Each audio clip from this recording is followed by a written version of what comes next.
So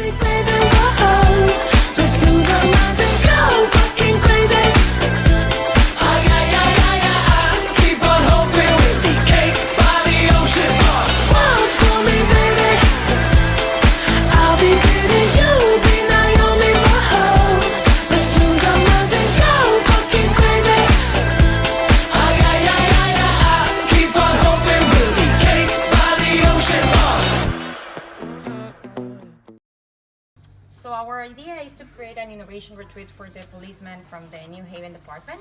We want to have it in summer 2016 in the Great Mountain Forest, which is very near here.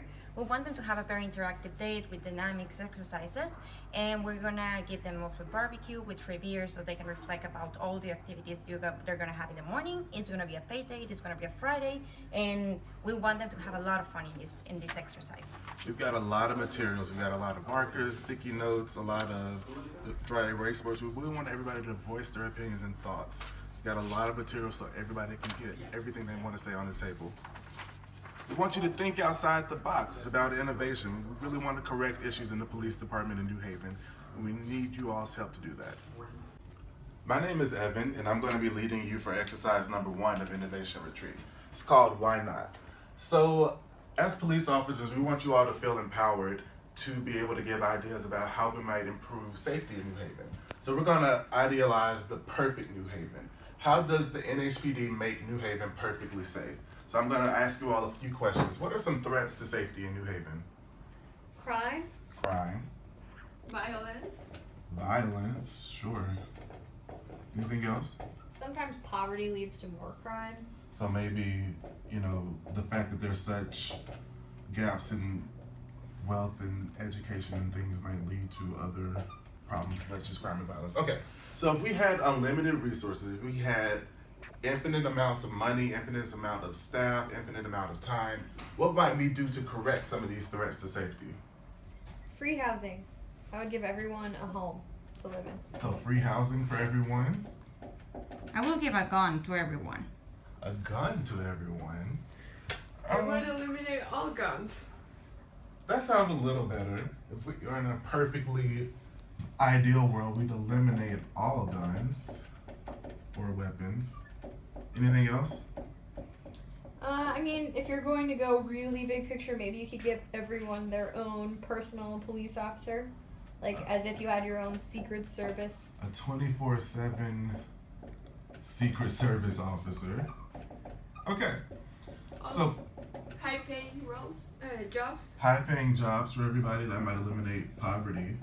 Mm-hmm. Okay, so since we clearly can't, really spend this much money on everybody, let's take these big level fictitious ideas and break them down to something that we might feasibly do. So any feasible solutions for all of these?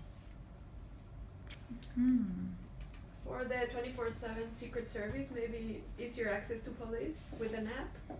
Access to police with an app, okay. Anything else?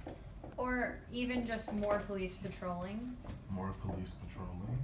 More training. Training what? I would like to be traced, so we can eliminate guns. Police training and how to deal with weapons. Yes.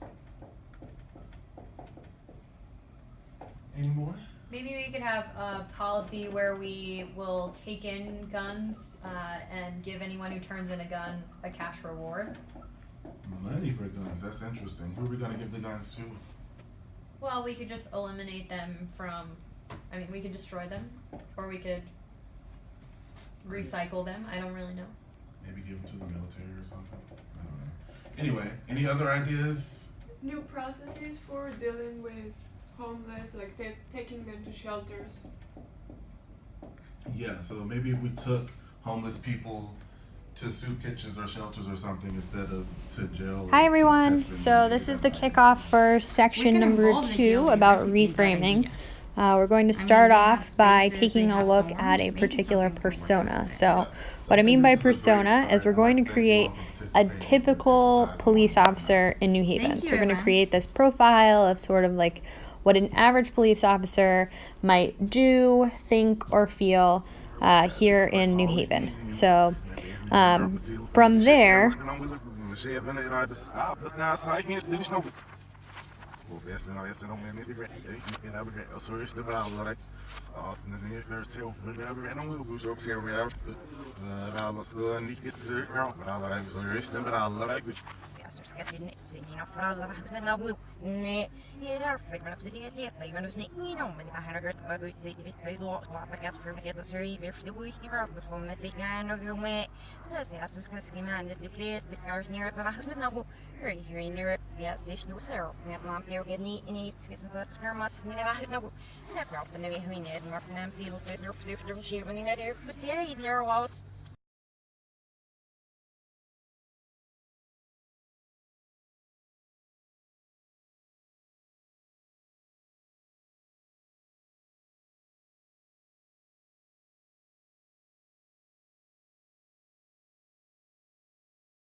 we're gonna look now at a reframing problem. So basically what we're going to start off with is this problem here.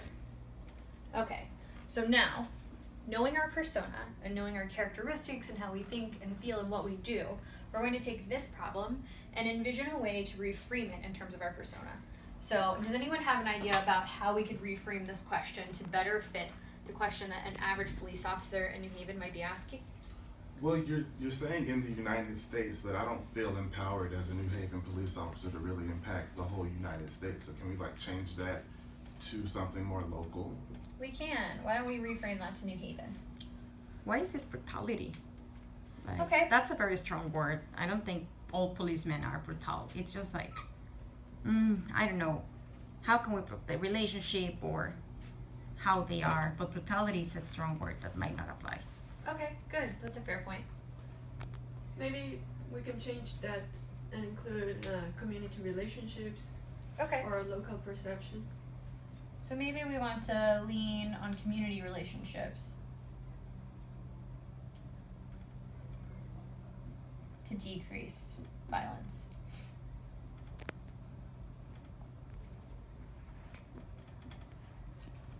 I just want people to stop getting killed unnecessarily.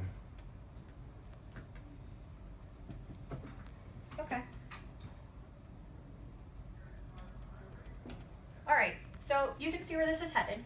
Basically what we're doing is we're taking this question and we're rethinking the words that we've used, and we're challenging ourselves to think of a more focused question that really targets what we can do as innovative police officers in this community to make a difference. So an example of where this question might be reframed to is over here. How do we, the New Haven Police Department, improve community relationships in a way that corrects unnecessary police violence and betters our local perception? Hello, my name is Perla, and I'm going to be your innovator coach for section number 3. So we're going to talk about how innovation works in complex societies and in complex structures. And for this, we're going to prepare a really cool exercise and activity for all of your ideas, which has been amazing. So the first thing we have to do is, I want you to design however you want to design. How is the system wherever you work? So either create, who do you have to talk to? Is that maybe your boss, the administration office, society? How's everything works? How's the society? How is everything organized? What do you have to do? If you want to pitch an idea, who you have to pitch it from? If you need resources, where do you get those resources from? So we're gonna do that first, and then we'll continue with step number 2.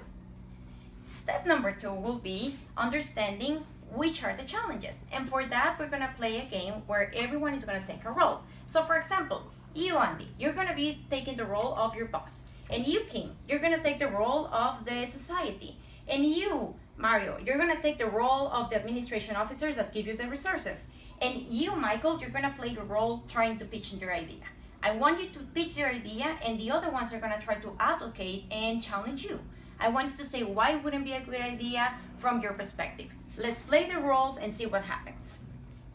Then, from that, now that you have understand the problem, I want you to reflect on it and write how can you improve your idea and how to pitch it so you can understand everybody's points of view and know how to manage in complex systems. So work on that for a few minutes, and then we're gonna try to pitch the idea again. So finally, we are ready for doing this. pitch your idea and see how it changed from the number one idea for the idea that we have numbered now. So, did you notice how it changed? Everything was just way better when you put into the shoes of someone else. You understand the structure, you understand how you have to move. Remember that you're in a great position, not only because you are the policeman and you see the problem outside, but you are inside of the system. Remember, you have to move smart. If you have an idea, you have to be innovative, not only the idea, but also how to pitch it and how to move into the complex systems. Remember, be diplomatic, let your idea go once it's starting, and don't make a huge deal about it. Just start small, start quietly, and the idea, I'm sure that it will get whatever it needs to get. Okay, guys, that's a wrap. Thank you for joining us today for the Innovation Retreat, and now it's time for beer and barbecue. Yay! We hope you had a great time here today. We hope you learned something, and more importantly, we hope you will be improving the New Haven community as police officers. Thank you for your service. Hi, I'm Mar, and I'm going to lead the final exercise. So please bring out your frustration pad, and please go over it and choose the idea that you think it's the most important to you, the thing that most frustrates you, and think about it. And after you're done with this, please find 3 other policemen or women who you don't really know that well, or you haven't gotten to work with them in this retreat or throughout your career in the police New Haven. Now that you're in groups, take some of your material and take everything that we learned today, so the why not exercise, the reframing, and navigating through complex systems. Go share your frustrations, choose the one that you think should be addressed quickly, and then after an hour we'll come back and each of the groups will present to the chief police officer, who is here to hear what you have to say and improve everything on the New Haven Police Department.